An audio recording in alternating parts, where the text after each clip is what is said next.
What's happening, everyone? It's Wednesday, June 2nd, 2021, and you're tuned in to THHoopers, Doc Rivers' favorite basketball podcast. I'm your host, Jacob Lehman. With me, I'm joined by only Josh Rhodes. Hey, guys. How you doing? I'm good. The long day. Maybe probably not the best day of basketball, but we don't have George to emphasize all of our sadness for that Laker game, which we'll get into later. So I have to kind of be the Debbie Downer at the intro. It's just going to be a conversation at this point. It's just me and you talking, and sometimes that gets out of hand. But we'll see. We'll see what happens since the cameras are on. But yeah, we got a good show for you guys. George in LA now, but I don't know where he is. He hasn't responded to my text. George, if you're listening to this, please come home. We miss you, and we don't know where you are. But that being said, we're going to talk about Dame time in Denver. Not enough, but still Dame time, 55 points. Lakers getting an absolute spanking. Got spanked by the Suns in Game 5 with no AD. And the Celtics get sent home. So we'll talk about that. Bless you. Remember, if you guys like what you make sure to follow us at THHoopers, Instagram and Twitter. Drop a comment. We'll drop a follow. We'll answer the comment, all the fun stuff. No comments. So we're going to get straight into this. We're going to start with the Celtics and Nets. Wasn't a great game, but Celtics were kind of there until the last 5 minutes. They're always kind of hovering between that 10 to 12 mark. Big three carries hard again, notably Harden, 34, 10 and 10. I'll be the first one to say it. Harden, through 5 games, has not missed a beat, it seems like. This is a different kind of Harden than we've seen, but I don't know if that's to do with the fatigue not being there or that it's the Boston Celtics. And we'll see what we get in the next round series with the Milwaukee Bucks. And we'll definitely get to that, but I think that's a George type of thing. We should wait until George is there. Josh, what did you take from this one? And we'll start with the Nets first, then we'll get into the Celtics season as a whole. Well, this game was just kind of fit the pattern that has been the Brooklyn Nets. It's been start strong, finish strong. They go on these big runs at the beginning, and then they kind of coast when they have like their rotation filler players in, and then at the end of the game they go crazy, and you can kind of tell because the middle of the quarters are a little bit interchanged, but they go on these early runs, and then at the end of the game they just give it to one of the big three, and the ball goes in the basket, so you can't complain too much. The Nets got it done in pretty confident fashion, so nothing to be too worried about there. Yeah, the only thing I really saw as a negative for the Nets here, they really miss Uncle JG. Blake Griffin was getting hunted by guys like Marcus Smart, although he didn't have a good game. Do you think it was a Steve Nash sort of strategy to let Tatum get his and take away the rest, or is it just Tatum's too good to be stopped for the Nets and the Celtics have no one else, so it just kind of happened? Or do you think that was the thing Steve Nash wanted to do? I don't think it's like they simply couldn't game plan for Jason Tatum, because while Jason Tatum's a great player, he's not like somebody where you really sit down and go like, oh, it's kind of just like look, they have Tatum. Everybody else is very inconsistent or hasn't put up any good offensive numbers this year, so why not just let him get his? It bit them in the butt one of the games, but ever since then, he's still putting up great numbers, but Yeah, so just as a series for this whole, obviously no Jaylen Brown, and then Kemba and Robert Williams missed the last 2 games. So it's not they're really last 3. They missed the Tatum Fitty. Robert Williams missed game 3. Kemba missed game 4 and 5. Okay. One thing I do disagree. I think Tatum is one of those guys that like you just kind of shake your head at. I think there's no way to really. I think he'll get there. I don't know if I think he's been too inconsistent this year as much, because there's just some games where he just can't get anything. He goes 12 for 27 here, 4 for 11 from 3. So not a great game, but he can get whatever shot he wants whenever he wants, and that's where I kind of gets to the point where I'm like, yeah, he's probably a top 10 scorer in the league, and he's 19 still? Are they still saying he's 19? But he's like 22. Yeah, so we'll definitely get into the Nets deeper when we get to the Bucks, because I feel like neither of us really thought they were tested in this series. But Celtics gave it a good shot, so we'll kind of do the last Celtic talk until the offseason. Was it a successful season for them? For Boston, I would say yes, because while I expected them to do more, they had a lot of unforeseen injuries, a lot of unforeseen struggles. Marcus Smart basically had a season-ending injury and came back, which kind of blew my mind. Jaylen Brown at the end, Kemba Walker's struggling. Tatum got COVID and lost a lot of weight and then could barely play 35 a game. And now here he is playing plus 40. So I would think it's a successful season for Boston. Um, they do. That's not saying that they need to just chill out in the offseason. They got work to do in the offseason, but I don't think it was a unsuccessful season. Would you have them beating any of the top 3 teams, even if Brown stays healthy? If Brown stays, I think D-Step said this too. Shout out Danny Stepanovich. Boston was my dark horse finals team for most of the year. They when they make their shots, they're almost unbeatable. So, but could you see them being any of the Sixers, the Bucks, or the Nets? They have the Sixers number, and I mean, although the Bucks look like a different team, I don't know what kind of defensive scheme they would be able to run because Robert Williams is kind of just one of those guys no other team really has. And they gave the Nets a run for their money, so who knows? Maybe if they had their full team fully healthy, you have no idea. This was one good thing I would say about like having a young team in the playoffs. Like this team didn't really give up. Like that, a lot of veterans pack it in. Like, oh yeah, it's game 5, whatever. Like these guys were fighting, especially Tatum and guys like Pritchard and like Tristan Thompson gave them some good minutes there too. So that they had no business winning anything besides one game here. I know you had them getting 2, but they had no business getting even that one, honestly. Yeah. And that's Tatum 50. And all those games were close too. Exactly, yeah. But I asked the question, like, could you see them being those top 3? Because, I mean, I know you have to do work in the offseason. Is that work to get to the 4 seed? Like, or do they have to kind of restructure some stuff? We'll talk about it over the summer. We got a lot of teams to talk about over the summer. I personally don't have a direct answer for you. I'd have to really sit and think about it. But I do know that with the team that they have right now, they have a shot, but it's not like a shot where you just want to, it's like a half court. They can get closer. Like the Blazers almost. I mean, that's a segue there. I mean, best game of probably the 2 nights here, Monday and Tuesday. Portland falls to the Nuggets in double overtime in the Mile High City, 147-140. Not Dame Lillard's fault. Not his fault. He had 55, did his part. Record-breaking 12 threes. Playoff, I think, NBA high. It's history. 12 or 17 from 3, 17 for 24 overall. Shipped in 10 assists too. Rest of the team, not a whole lot there. CJ struggles again, 7 for 22, game costing turnover as they're down 3 with 9 seconds left, steps out of bounds. It's not even like a hole. If he was wearing a shoe size smaller, he stays in. His whole foot was out. It was not a good look. And then he got benched, so that was interesting. As for Denver, I mean, Jokic got his 38, 11, 9, and 4 blocks. Took him 31 shots to get there, but that's how it goes. And then MPJ finally back on track, 10 for 13, 26 points. Just start a dialogue here. Where do you want to start? Because both teams, Denver now leads the series 3-2 as it goes back to Portland. I just want to hear where your head's at with the series. What you saw from this game? This is what I kind of thought. All right, I thought the Nuggets would win. I didn't think the Blazers would give them this much of a run. I thought it'd be kind of more of a blowout going back to Portland. This puts the Blazers in a kind of scary situation because now their backs are against the wall. Dame probably played his best game of the series, or this will probably be his best game of the series, and it's unfortunate that they could not get it done. Nurkic fouled out with only 24 minutes.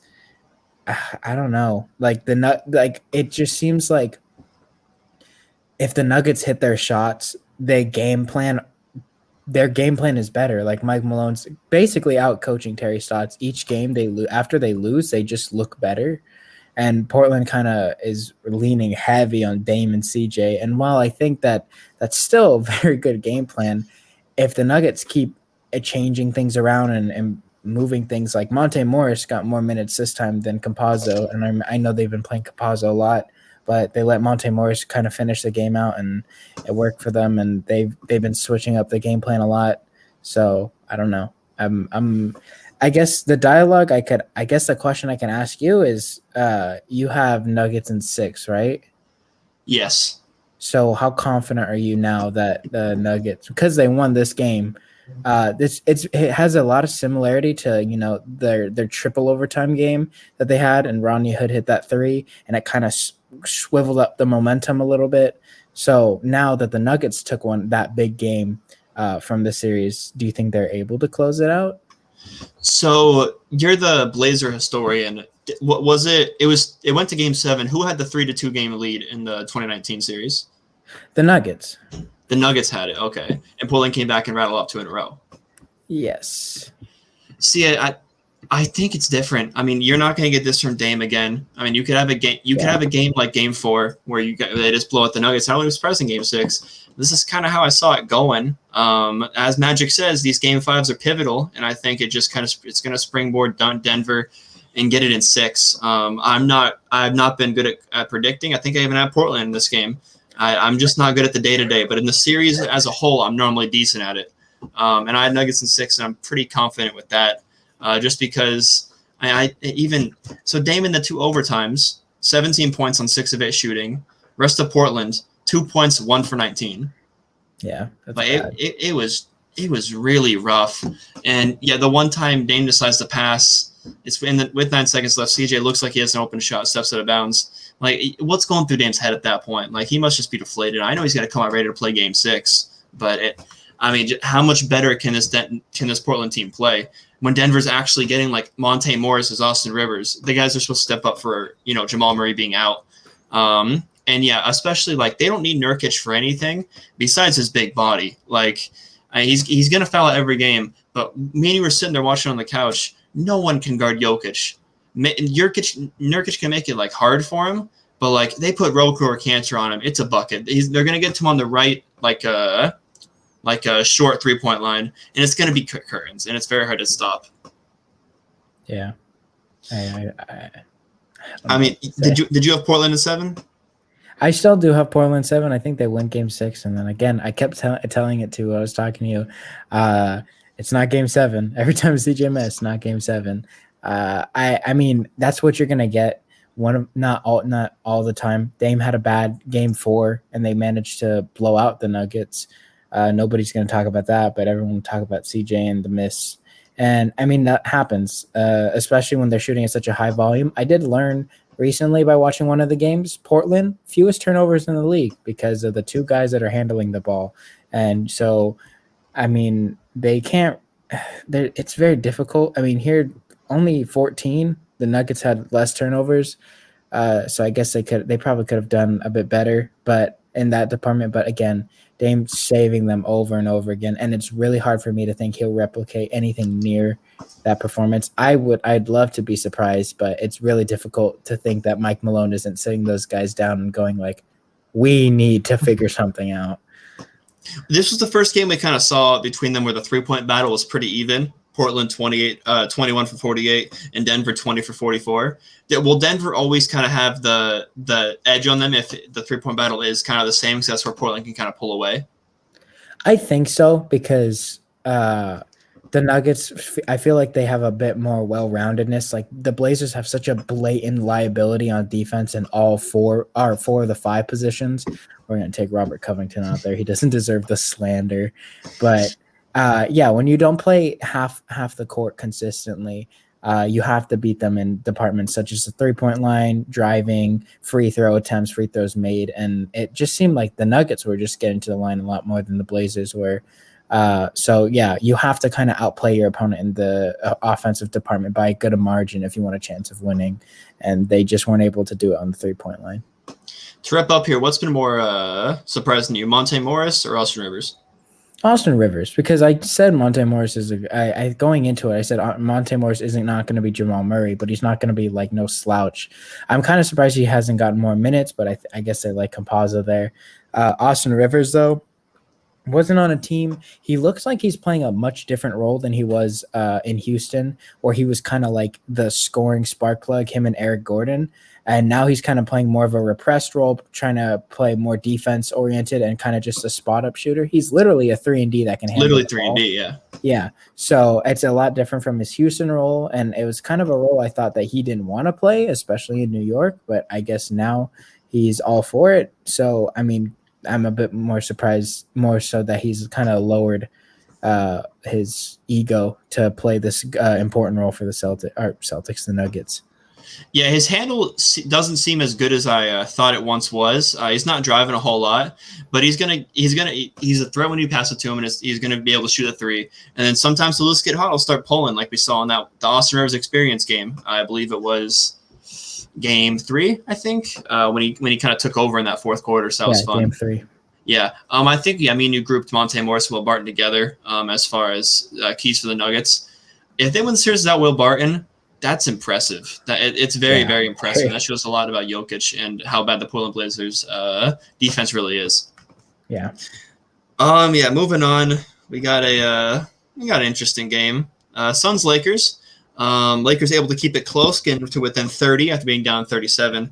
Suns take it 115-85. Yeah, no George here to make a big fuss, but I'll share some stats to why I think the Lakers lost. They lose the second quarter, 32-10. And no AD here, as it was expected. He was ruled out here. He's questionable for Game 6. Booker, I think, had 30 in the first half, and then just kind of stopped shooting. Schroeder, donut, 0 points, 0 for 9. When he was really supposed to be that second guy for Braun, with no AD, he's got to make plays. He's got to have almost a perfect game. Braun finishes 24, 6 for 10 from 3, 19 shots overall. So over half his shots from 3 when we kind of wanted an aggressive LeBron. And then for Phoenix, just honestly a perfect game. Chris Paul only to play 20 minutes, didn't shoot well, but he had 6 assists. Booker showed up. And then Cameron Payne off the bench, 16 points in 18 minutes. This team is legit. It's very unfortunate that we're getting a clash of the Titans in the first round, but I would say it's pretty fun as well. So what'd you see here? And what allowed Phoenix to take this Game 5? Pivotal Game 5. Do we really have to dive deep into this game? No, don't deep as a kiddie pool, honestly. I mean, I just named the stats. There's not a whole lot. It's quite simple. I think at the beginning of the game, for the most part, Booker and Cam Payne combined for like about 85% of all the Phoenix points. I don't know what the Lakers were doing. It seemed like they were very sloppy on defense. And man, it's just rough. I know they're scrambling, and I know we always talk about how they get these role players that like all of a sudden do like these crazy defensive things. Defense wasn't there. And we did talk about how this team needs to play defensively if they want to be competitive, because sometimes the shot isn't falling, and they just seem deflated every time. The more shots that they missed in the second quarter, the more they gave up on the other side of the court. I don't know why we got. Man, this is rough. I don't know why Andre Drummond's playing so many minutes. He's a liability. DeAndre Ayton probably didn't even have a bad game. He had 8-7. Only 27 minutes, and he just stopped everything. That whole second half, I don't think anyone played. Yeah, nobody. I think they sat Cam Payne, who's a bench player. They're like, we need him for Game 6. Like, it was that bad. I mean, it just shows how important AD is, and it also shows like cracks in LeBron's game. Like, I know he's probably not trying at 100% because he's probably excited about Space Jam 2, but. Like, at some point you have to realize the guy's 37, and I was kind of concerned about it going in. But again, I was like, he's LeBron. He's going to figure it out, and no big deal. I still think they'll figure it out, but this is a rough one to come back from. This is very rough. That Phoenix arena was not doing the Lakers any favors. So I do want to get this straight, though. Like, this isn't like Lakers are, they're not playing well. Like, this is on them. This Phoenix team is legit. Like, we're in agreement there, right? Like, this team is like here to play and here to stay. They're here to play. I don't know if they're here to stay. Chris Paul's leadership impact again is just showing. I don't know how confident I am, just because. Beside Booker and Payne, the rest of this team isn't shooting so hot. I mean, Mikal Bridges eventually got it going. Jay Crowder 3 and 9. Ayton didn't shoot the ball a lot, and then the rest of Torrey Craig 1 of 7.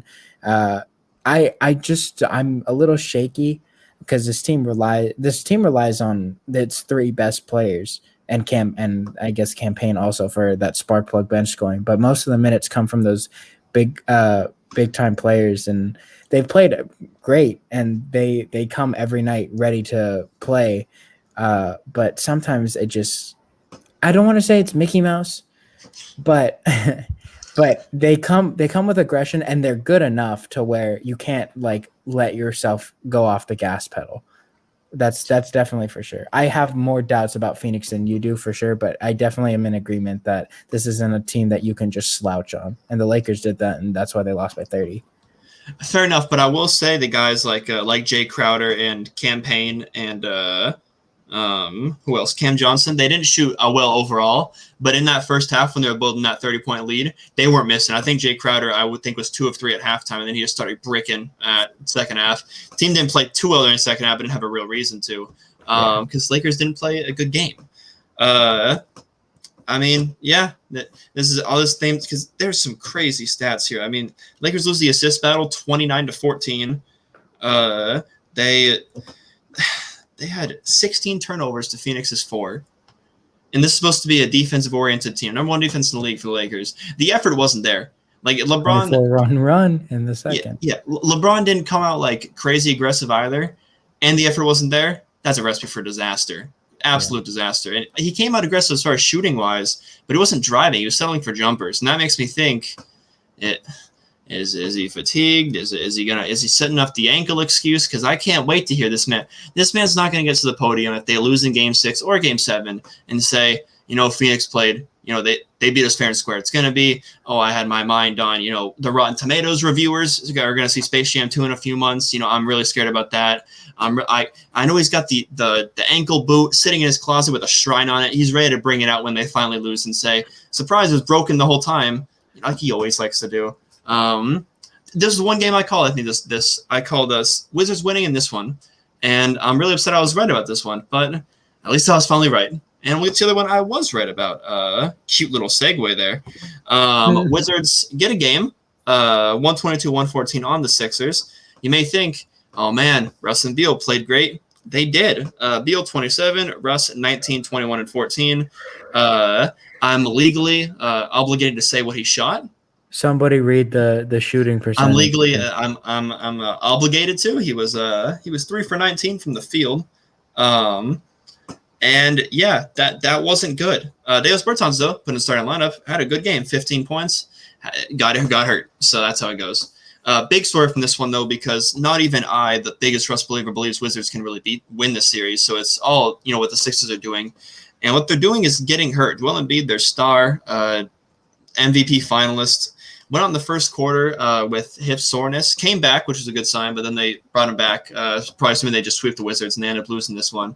I don't think it's a big deal, but you saw the fall. I think it's him and AD are kind of the same. They need to learn how to fall. Like they don't as big men, they don't know how to fall. There's that funny story of D Wade, like he took karate to learn how to fall, like to land on his feet correct because he kept getting hurt. But we'll start with the Embiid injury. Are you worried at all? Give me a 1 to 10. How worried are you? So Woj says I'm hearing from inside sources that while he's listed as doubtful, there is it's not a hip, it's a knee injury. It is? Yeah. So when he fell, he fell on his hip, but the knee is kind of the part that they were looking at the most. There's optimism that it's not a serious injury. There's got to do more testing, but obviously, as of recent, it's not looking like it's a super serious injury, which is a good thing. Quite honestly, I think he could have came back, but again, they were in contention, so it's like, what's the point? And this is honestly a big shot in the face to the Wizards because it's like, he could come back, but like we're gonna rest him because we think we can beat you guys and keep going. Yeah. Russ isn't gonna take that too well. Hopefully, he doesn't shoot 15% next game. Okay, 21 boards, 14 assists. He did his part. Let me move on to also 13 for 16 from the free throw line. Do you want me to praise Russell Westbrook or do you want to do it? Yeah, I do. You get excited. Goodness. Russ got it done in other departments, especially the rebounds. He definitely took advantage of the fact that there was no 7'1", 250-pound Cameroon human being in the middle. And I mean, the Wizards snuck one out. You were right. Even though Bertans is out for the rest of the series, so he's gonna need time to recover. Also, he did start and he did have a good game, but now they don't have they don't have their best, their second best shooter. I would say. Uh, I don't. I mean, I guess we can. I guess I'll segue into the next point. A lot of this win kind of has to do with the tactic that the Wizards kind of That went was with, going to be my next point. the hack of Simmons, and it ended up working. I don't know how the Sixers are really going to adjust. Do you have any thoughts? And how is this going to start a trend moving forward for the Sixers? Is this just a flaw that just got developed? Well, you really threw me a great lob. You're showing your Pick'em podcast host chops there, because it really, Doc had a lot to say after the game. He was getting pretty testy with the media, as far as like he was like, "What do you want me to sit Ben the whole game? What am I supposed to do? Sit him?" And there's a lot wrong here, because it's not like a hack a Dwight or a hack a Shaq where that rule saves them. Where the final 2 minutes of a quarter, you do it, or else it's like it's not worth it. They get free throws and the ball, so you just be doing it over and over again. Yeah. Simmons has the ball as the point guard, so you can foul him, and there's no extra penalty. So you can do it with like a minute left. You can do it with 10 seconds left if he has the ball. And Doc, you asked if there's going to be an adjustment. He said no. He said he's like, Ben will knock him down. He just didn't hit him this time. He went 5 for 11 here from the free throw line. And I know he does great things other ways of the court. He does everything else tremendous. He's an all-star, obviously. But there's no reason he should have peaked in his rookie year as far as scoring. There's no reason for that. And the fact that he can't hit a Pau Gasol 16-footer is ridiculous, because they get to play. I don't think it's the fact that he can't hit it. I don't think it's that he can't hit it. I just think it's that he won't shoot it. Why do you think that is, though? I don't know. You're studying to be a psychologist. You've been reading the books. What's in his head? I simply couldn't tell you, because he shoots shots, and I think it's just maybe he's gotten so accustomed to his role that he's just polished and perfected everything, and except the one thing that he needs to work on. That might be like a ego thing. That might be like because I think every year so far they've had like a legitimate excuse as to why they didn't go deeper into the playoffs. And I mean, why improve something when you just have an excuse to rely on? I'm not coming at Ben Simmons' work ethic, because he transformed into a defensive player of the year candidate.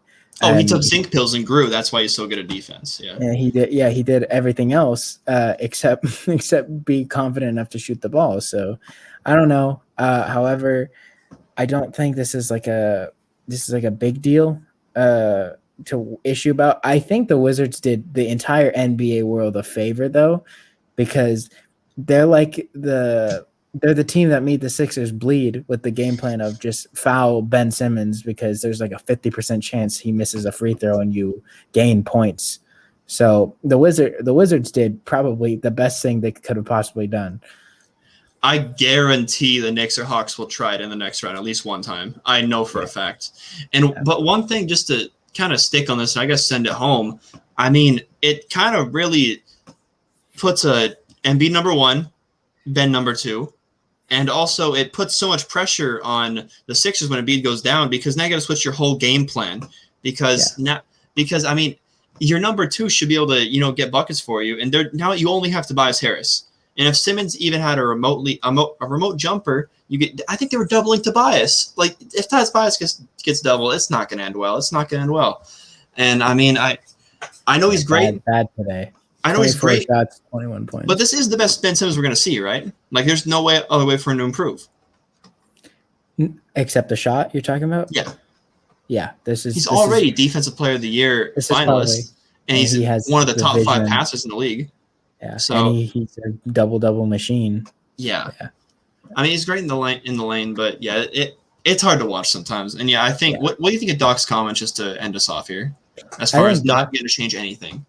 Doc's doing the smart thing, I think, because obviously if he's going to change something, then I mean, why would you say like, oh yeah, adjustments are going to be made? like Doc's doing the old classic veteran, like, I'm right and you'll see why I'm right. Obviously he's going to do like little tweaks and then just say we did what we were supposed to do.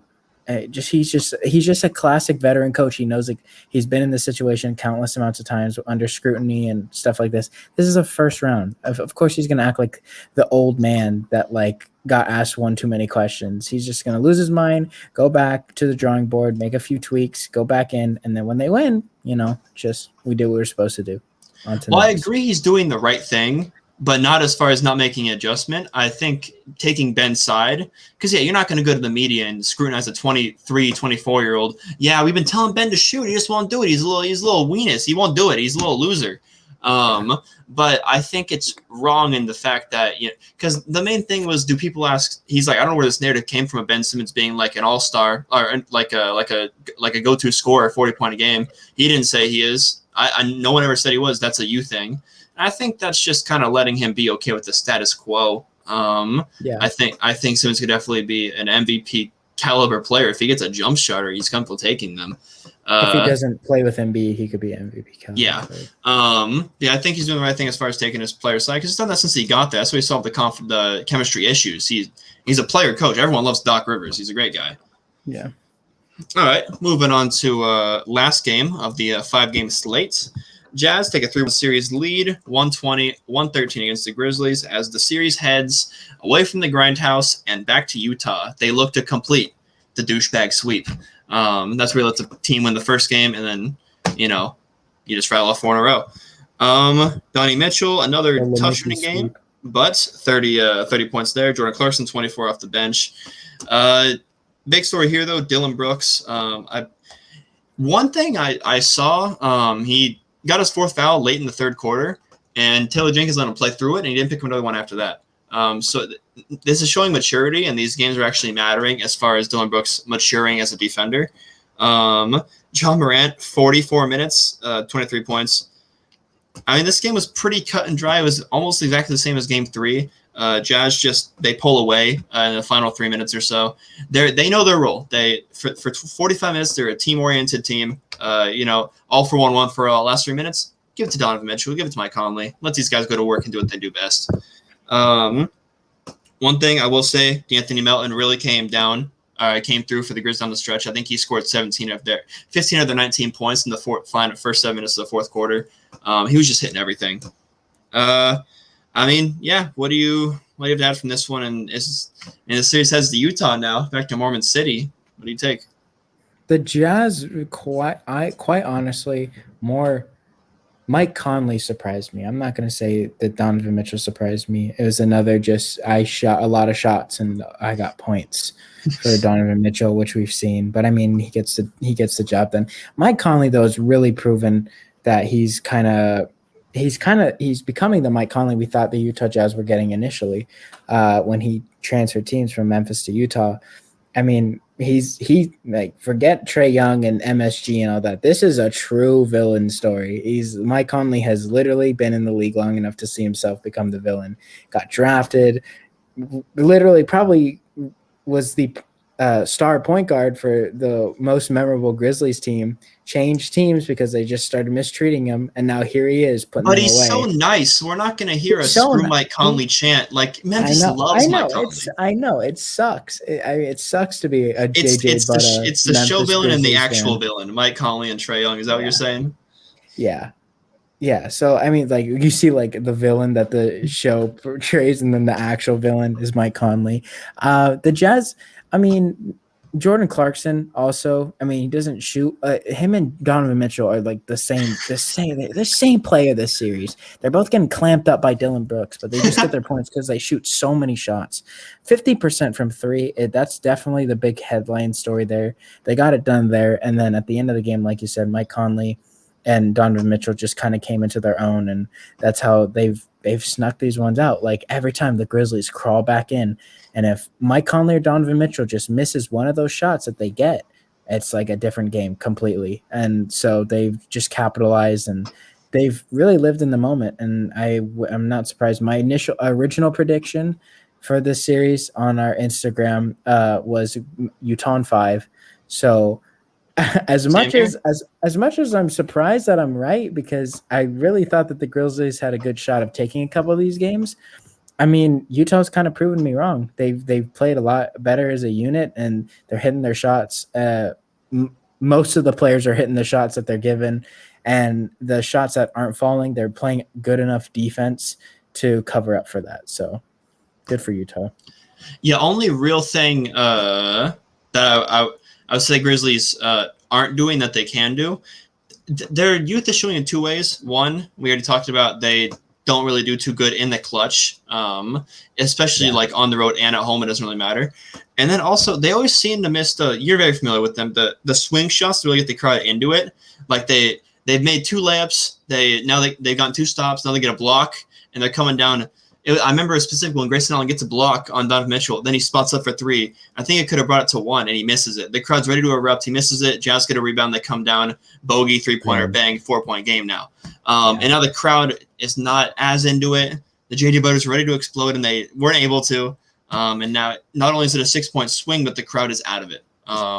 So I think that's another way they're really showing their youth. But I mean, they're putting up a great fight here. I mean, they're a very young squad, and the most impressive thing I took out of this was Dylan Brooks fighting through that fourth, getting that 4th foul. But they didn't win, and it didn't seem like he was being as aggressive. So maybe he didn't really play through it. He just was kind of running around out there like a Pat Bev.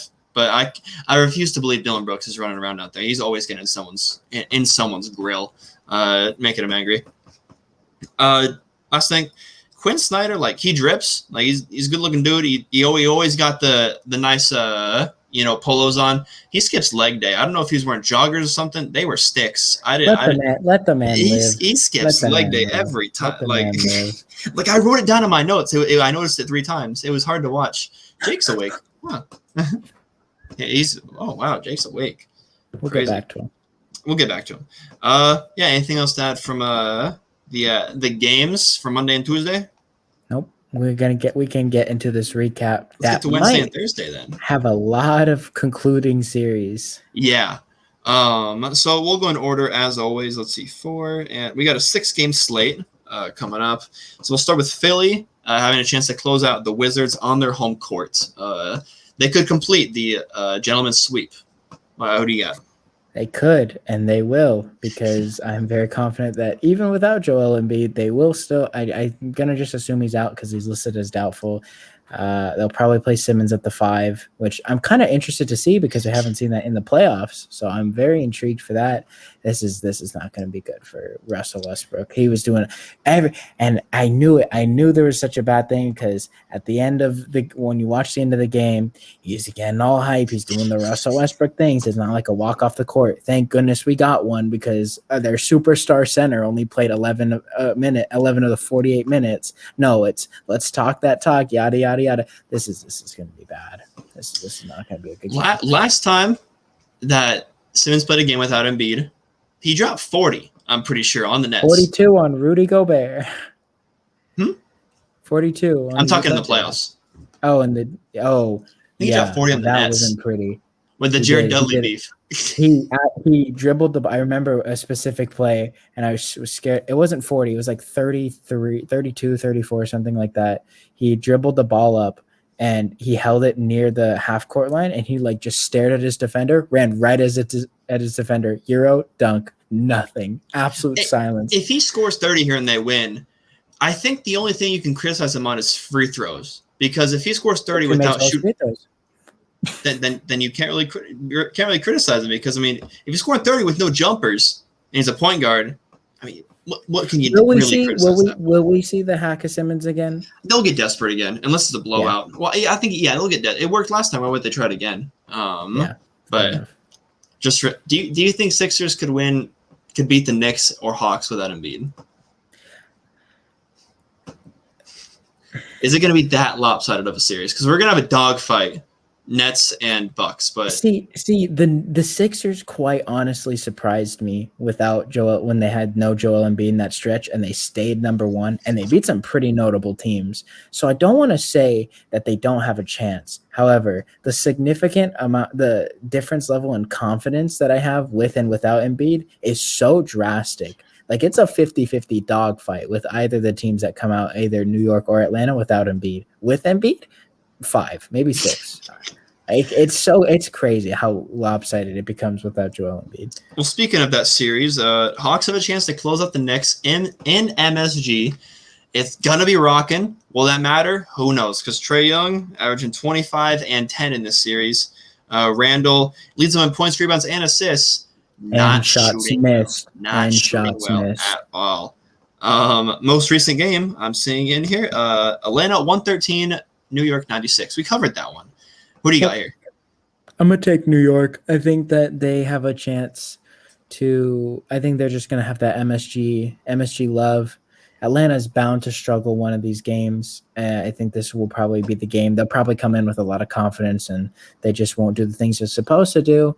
And I think New York takes it.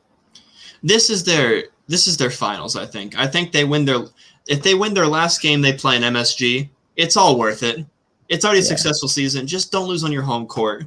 That especially to Trae, who they hate. I also didn't say I have Sixers closing out last game, and I have Knicks winning here as well. So we're in agreement here. Nice. NBA TV, it's going to be a good one when they put it on NBA TV. We got a sick doubleheader: Sixers, Wizards, and Grizzlies, Jazz. NBA TV. Give me more Grant Hill, I guess. Utah leads series 3-1. We just talked about that one. Grizzlies, Jazz. Who you got? It's in Utah. I'm gonna take Utah. It sucks because the Grizzlies look like they have so much fight left in them, but they're gonna have to wait till next season to show it out. It's misguided. You could have all the fight in the world, but when you let Utah start hitting their threes, I think this one might be a blowout. Utah's very sound, I will admit, because the Grizzlies, they don't play dirty, but they play as close to dirty as you can get. They play pretty rough, and the Jazz have maintained a lot. We didn't get to it, and we're not going to get to it on this pod because it's outdated, but we could have covered it on the Monday one. Dylan Brooks had some incidents in that game 3. Yeah, he's John and we're like he's nearly headbutting Conley, and like punching him in the gut. And I'm like, this is a lot. Well, that's the playoff intensity that we would expect, and I like, my goodness, I was like, oosh. But the Jazz have maintained their cool. The Grizzlies are trying so hard to just have the Jazz blow up on them, and they just haven't. They just simply go out there and do what they're supposed to do, and that's why they're going to close the series. They let Quinn Snyder bring the intensity. He's sweating over there. He reminds me of Doug Collins in the Last Dance. Skinny jeans. Where his gums shoot the powder. He's got the hair slicked back. I love Quinn Snyder. He's great. I got New York. Or geez, I got the Jazz. So we're 3 for 3 here. I have them closing it out, and that would be another series. I'm corrected. So hopefully I had Jazz in 5. Didn't have Grizzlies taking game 1. I'll say that, but I didn't get one on the grindhouse. But final game of Wednesday, probably the most important game we've had. Lakers Suns game 5 was pretty important, but the Clippers Mavs. Series tied 2-2. It heads to LA. This is road court advantage, the definition of it. No home team has won in this series. Yep. Do the Clippers break the curse? Do they win at home here? What happens? So I have been incredibly lucky with my guesses in this series. I don't know what's going on. I trust you wholeheartedly. I honestly, whatever you say here, I'm going to take as fact because you predicted the series. I'm going to say that I have Clippers in 7. So I think that the road, the road court advantage, just a little bit. It was a little bit of fun. Game 5. I think this is the best Paul George game we get this series, and I think the Clippers win it.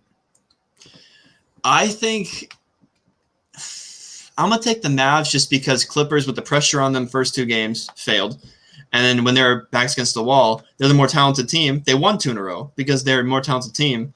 I think Luka. Neck's it's not a long-term injury, the neck, and it's getting better and better each day. They got 2 days off. I think Mavs come here, and I think the other guys show up. I don't think Porzingis does because absolutely 3 middle fingers to Porzingis. I hate that dude so much. I was right. He proved me wrong, and now I was right. I said Mavs are better without him. They simply are. He sucks, and I hate Kristaps Porzingis. But I think the Cleavers, the Tim Hardaway Juniors, the Brunsons, they really show up here, and then Luka obviously gets his. I predict mid-30 scoring for Luka, which is normally he's not going to get 40 here, but he's going to get a lot of assists and a lot of boards. And then I'll go game by game. I'm going to go game by game. I'm not going to give my game 6 prediction for that one. I got Mavs. Moving on to Thursday.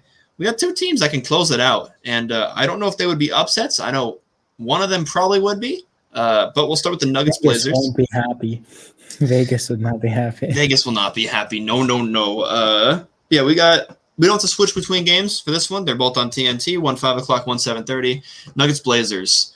Do Nuggets close these boys out up in Portland? No, they do not. The Blazers simply are going to eviscerate the Nuggets in Game 6, no doubt. Is it just like 2019?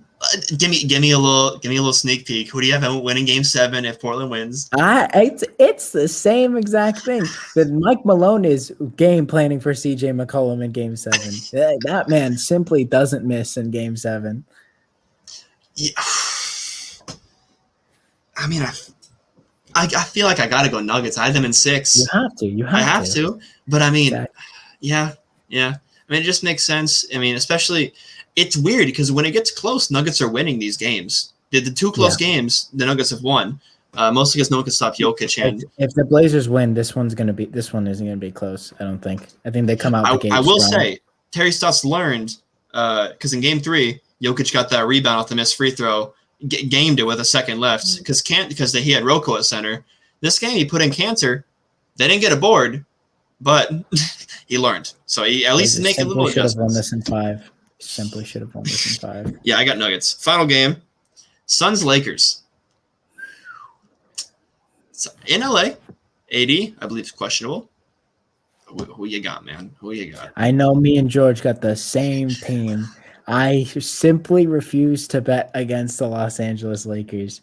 This is the do or die. Like genuinely, I was sitting down and like talking, and as much as we praise LeBron for having such a phenomenal 2010s, I'm thinking like if he wants to consider himself at such a high level of basketball and be the greatest player of all time, a first-round exit this late into his career probably ruins the I don't think he could ever be considered the greatest player of all time if he can't win a first-round series. So he's got the excuses lined up. In his head, he's got all the excuses, and everybody else's, I don't think so. I'm gonna take the Lakers. I think that they bounce back. I think Devin Booker doesn't have the worst game in the world, but I don't think he shoots as great as he did today. So I'm gonna take LA. And I'll take LA too, but it's scary. It's scary. We're gonna be watching these ones with our fingers in our mouth, biting our nails. I mean, this is a bracket buster, ladies and gentlemen. If the Lakers cannot capitalize on the Suns, that is the Western Conference final team for all 3 of us out the window in the first round. That's rough. I think it's our champion for all 3 of us, the Lakers. Mm-hmm. Who'd you have win the title? The Sixers. Filet. Okay, so before I let you go here, George said we have to talk about the fan incidents, and then he skipped the pod. So we'll skip. We'll spend 2 minutes on it. Call these guys idiots, then we'll call it a night. Okay. We'll start with the fan run on the court one. More harmless than most of them, but still not okay. What was your first reactions to this? I mean, I'm with Bradley Beal on this one. This is funny. It's just funny. Well, he's not going to do anything. He's not going to do anything. It's just funny. Like I get, like it's not okay, obviously, and they kick him out. But like compared to some of the other stuff, it's just funny. Yeah, I mean, it seemed harmless. And he just looked goofy. He reached up, slapped the backboard for no reason, and then he got absolutely hit sticked. That guy slammed into the earth. And then we definitely don't talk about this one. The Kyrie incident. I got the water bottle tossed at him. Obviously, water ball's not gonna give him a concussion. It's not gonna kill him, but it was seemed like it was with malicious intent. And then KG brought up Kyrie stomped on the logo, the Lucky the Leprechaun logo, and that was disrespectful, even though players do it 1,000 times a game as they run up and down the court, but that's neither here nor there. Is this the worst one we've seen so far, just because Kyrie said, I hope nothing happens, no. And then it happens, or is it the Russ one? It's definitely the Russ one still. I think the Nets are kind of milking the Marcus Smart and Jaylen Brown comments about just kind of the Boston culture as a whole and like the the racism that's going on over there. And as much as there probably is, and we just don't know, I think that Kyrie and KD are kind of milking it because they are kind of low-key dramatic also. And they're kind of just using that to push their agenda. Kevin Garnett's kind of an idiot, though. Richard Jefferson kind of said it best. Like, that fool is calling Charlie Villanueva a cancer patient and saying he's talking about respect. Yeah, and then he's like, respect the lucky leprechaun. Like, come on, man. You've said 10 million things that are just as bad as Kyrie stomping and doing like his little dog scratching over his fecal matter. So, I mean, definitely the Russ one, just because there's no reason to kick somebody that's already down. I stand by it. It was the jaw one. Russ is a close second. But the jaw one, I didn't like that one at all. That one wasn't good. So I assume you didn't scoff at the comments Kyrie and KD made, but you were like, this is maybe it's a little much when they're saying they're not animals and they're not zoo animals. They got a point. They have a point for sure. But the fact that they're kind of like using it to like push like whatever agenda, that they're using it in the wrong fashion. Like, obviously it's an issue, but like, come on. Yeah. I mean, still not okay. I think he was the first one to get arrested, which I found very interesting. And I think it was for assault with a deadly weapon, which yes. I mean, do whatever. Battery, I think. I mean, the dude's just stupid. I mean, at that point, hey, it's not me. I'm not gonna throw a water ball, so you can arrest him. I don't care. But we're gonna call it there. Good old 50-minute pod. Thanks for watching or listening. I can't talk. It's a bit late. If you like what you're doing, make sure to follow us at THHoopers, Instagram, and Twitter. Hopefully, George will be back from doing whatever the hell he's doing next episode, and he'll answer your Twitter questions if you ever want to send them in. Yeah. I'm always on Instagram to answer them. We stopped getting bots, so I think we might have to stop the podcast because I don't think we're getting any traction now. But if you're listening, we really do appreciate you. Besides that, thanks for being an OG, and everyone.